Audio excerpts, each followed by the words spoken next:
I'll read the second question. If you have a conscious problem, can its deep-rooted source be identified during Pratyahara? Okay, let's try that one.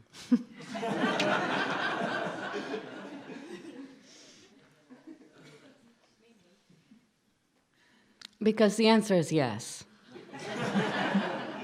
No, really the answer is yes. Pratyahara is the stage of meditation where basically we sort things out. That's what it's about. Pratyahara is about becoming aware of the mind, becoming aware of the thoughts, becoming aware of the different patterns that go through the mind, and then allowing the impressions, the experiences, the memories that have been stored in the subconscious mind from previous life experiences since you were born, and maybe for many lives, all those impressions that you have stored in your consciousness, that you have brought back with you from other lives too. Pratyahara is about letting those come up and allowing yourself to relive them consciously, but without identification. This is the trick. These are coming up all the time anyway, but we identify with them instantly instead of watching them or witnessing them. As soon as you identify with a memory, with a thought, with an impression from your mind, you are lost in that. And you begin to project that also outside into the world. And you don't know that. You are not conscious because you are identified with the memory, with the thought, with that experience. And you cannot release it. It only becomes stronger because of your identity, your identification with it. So, this is kind of complicated, but maybe you can get it.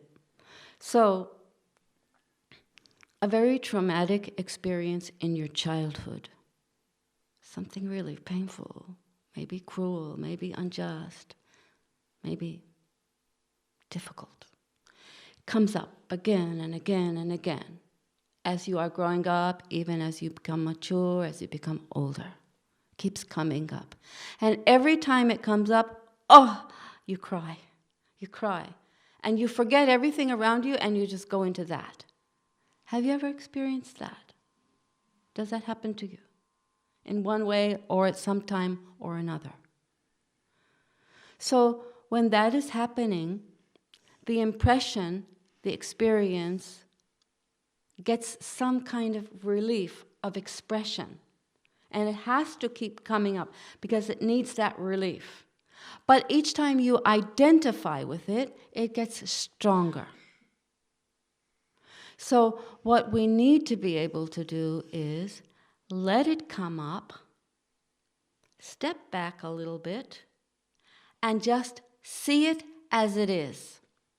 Without saying, this is me, this is mine, I am this awful, traumatic, painful experience. This is me.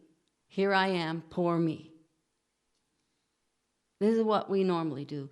But if we could step back and not do that and say, this happened. This is the pain of it.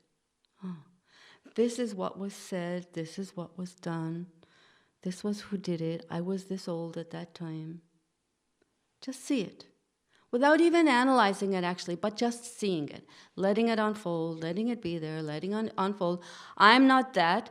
This is an experience, something that happened to me. But I am watching it now like a movie, sort of. If I can step back, it will be like that. It will play itself, play itself, play itself, and then it'll go. That's how we can release the problems, through Pratyahara. And we all have problems. Even if we've had a perfect childhood, a perfect young adulthood, but there are still problems. There are some problems that we have brought, there are some problems that have been introduced. There will always be problems. So we need to learn how to review them, how to see them without totally identifying and jumping into them. See, there's one way of looking at something, standing on the bank, watching the flows and the waves and the things jumping up. That's one way of watching the mind. The other way is diving in, submerging yourself, going right down so that it's over your head and you're right into it. That's what we do mostly. That's how we experience the things coming up in the mind. Totally submerged in them. Totally identified. Are you following what I say? But in meditation, we learn to step back. That's the whole deal.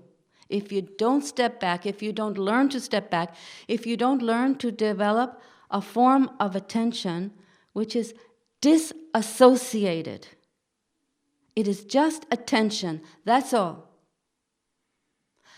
That you can review by that attention all the things that arise in your mind. Without holding on to them, without identifying with them, without saying, this is I, me, mine. You follow?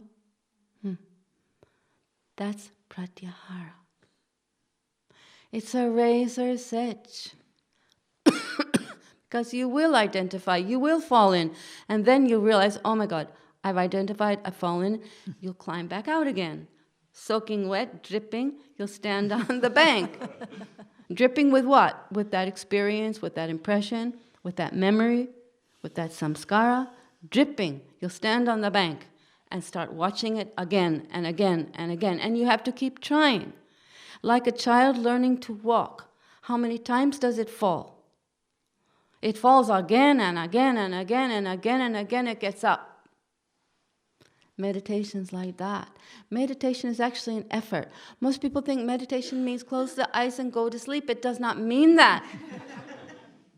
It does not mean that. It means close the eyes and take a look. And take a second and a third and a fourth and a fifth look. And then if you see you're not looking, then look. Then you've missed it. You see, it's catching yourself not looking.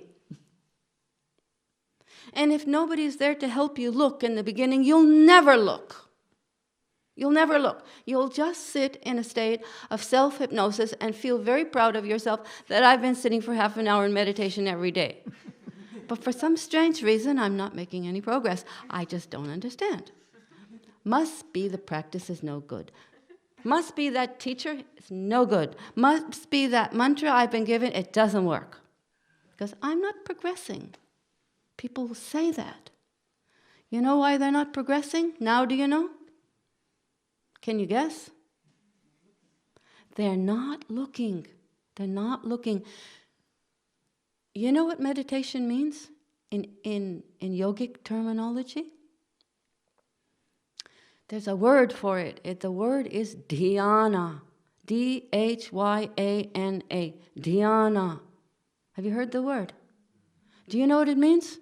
It does not mean meditation. Meditation is some funny word. Meditation really doesn't mean anything at all. You can get misled by that word. What does dhyana mean? Do you know? Does anybody know? Nobody knows. Wow. All yoga teachers here.